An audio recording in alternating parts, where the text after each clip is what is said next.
Hi,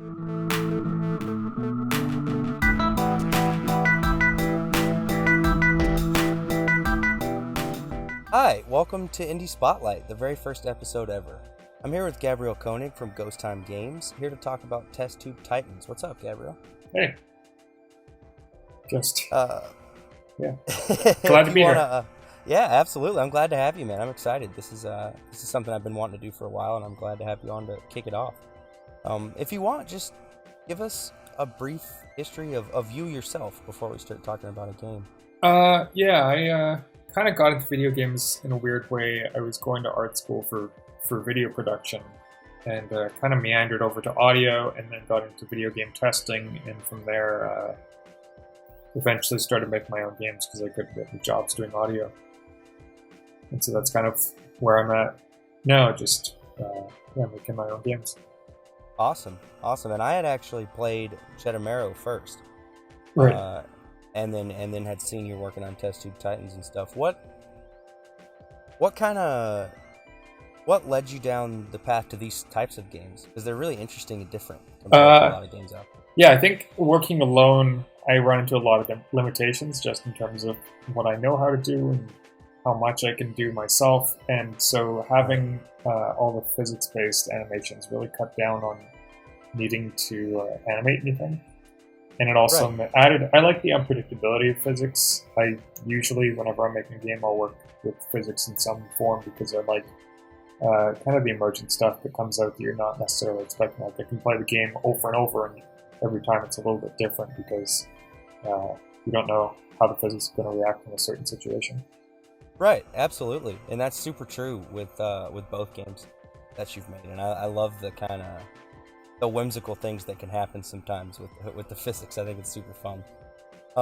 So Jettomero was kind of like you were a robot and you flew around to different planets and you tried to, take everything out. And it almost seems like you took it to the next level with Test Tube Titans into like you can kind of create your own kaiju of sorts. And what kind of influenced you with the whole giant monster kaiju thing? Well, I took the idea from Jettomero because I saw how many people liked destroying things, and I thought, because Jettomero was never supposed to be about destroying things, it was about not destroying things. But I saw people enjoying that, so I thought I should make a game that's just destroying things, because that's what people will enjoy. Absolutely. And I've been wanting to do a game about mutations as well, based on Wobble Dogs, which I follow on Twitter, which isn't out yet, but that's another game that deals with kind of generational mutations and stuff like that. Okay. So it was just kind of combining a few different ideas and concepts that I wanted to explore into a single game, and yeah, it worked really well in the formula of Test Tube Titans. Right. I think it works actually fantastic. It's super fun to play, and I really enjoy the kind of building aspect of it, and of trying to find like the perfect setup for your monster and everything. That's one of my favorite parts, is doing the mutations and tweaking them and doing the upgrades and trying to make them super badass. Yeah. So I guess give us a brief rundown of Test Tube Titans in general for people who haven't played it.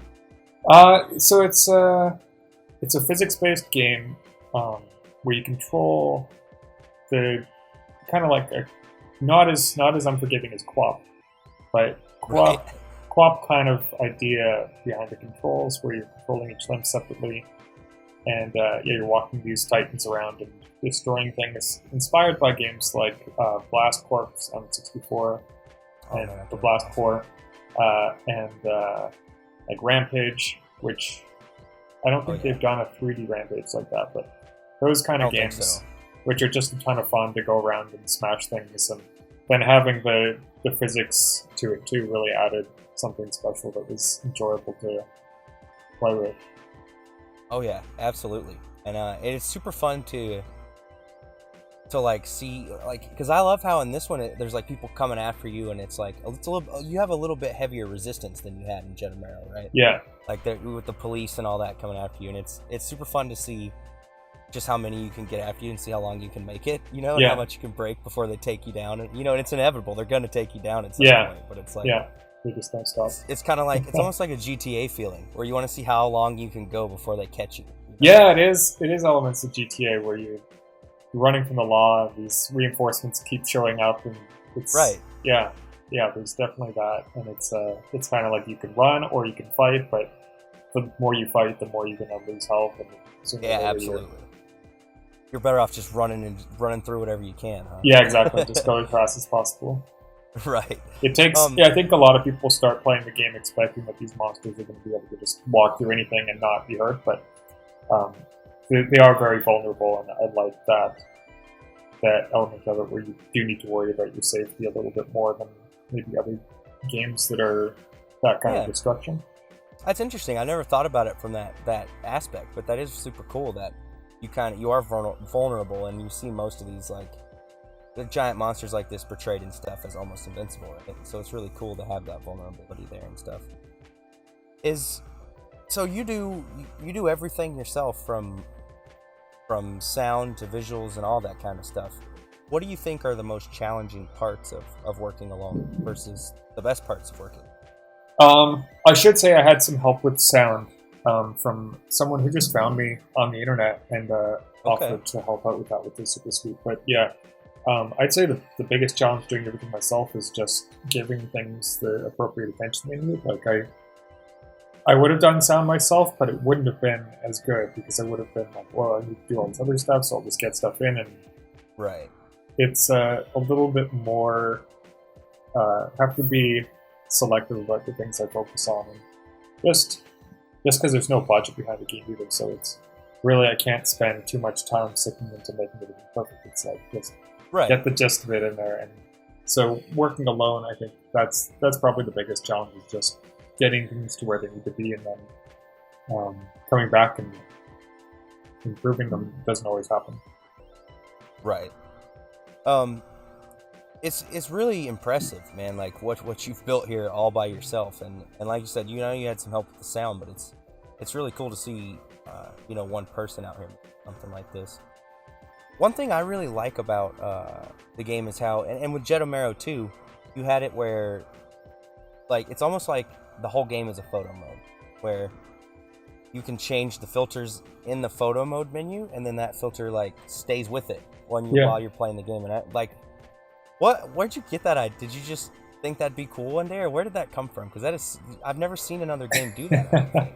I think cool. It was after releasing Jettomero. I was playing around with it, and I thought, why not just let people play with this filter? Like, it doesn't always work. Like, sometimes it makes the game impossible to play because you can't see colors or whatever, depending on the filter. But it is a fun way to just kind of explore, especially in Jettomero, where there wasn't a challenge all the time, so you could just kind of explore and enjoy the visuals more. But yeah, I think if people want to, then they should be able to. It isn't. I'm not forcing it on them, so just might as well include it. It's not absolutely.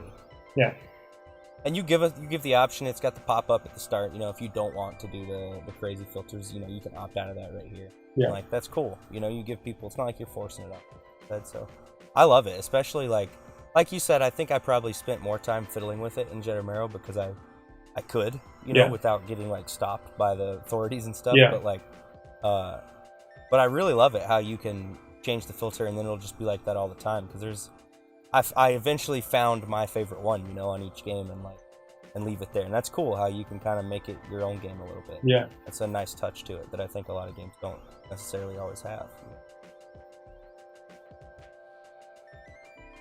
What do you think's your favorite part of the design process? What do you like doing the most? I think prototyping is probably my favorite thing to do. Just have an idea, quickly try to get to work, and then that's always the most exciting thing, because you're trying something new, you're being creative. Once you start refining things, then it becomes like you lose track of how it feels to other people. Like, I'm so used to playing this game now that the controls don't really mean anything to me anymore. The difficulty level is impossible to gauge. Like, there's a lot of challenges when you're coming back to things, but when you're starting things fresh, it's probably the most exciting part of design process, for sure. Yeah, that totally makes sense. That's super cool. Yeah, that experimentation and that initial kind of playfulness. I get that completely. Well, I really love Test Tube Titans, man, and I'm excited to see where it goes from here. And so when do you have a release date in mind? When people March 6th is what I'm aiming for. March So 6th, awesome. Just a few weeks away now, yeah. Yeah, right around the corner, man. Yeah, I'm hoping I'll be able to keep working on it post-launch. If there's enough interest, then I definitely will keep adding stuff wherever I can. Awesome. Well, I'll be telling everybody I know, man, because I think it's great, and I love what you're doing. And I appreciate you very much coming on here and talking to me about it, and we're gonna roll out with the trailer, I believe, that you have for me. Cool. Awesome. Check out Test Tube Titans, everybody, and thanks for watching Indie Spotlight.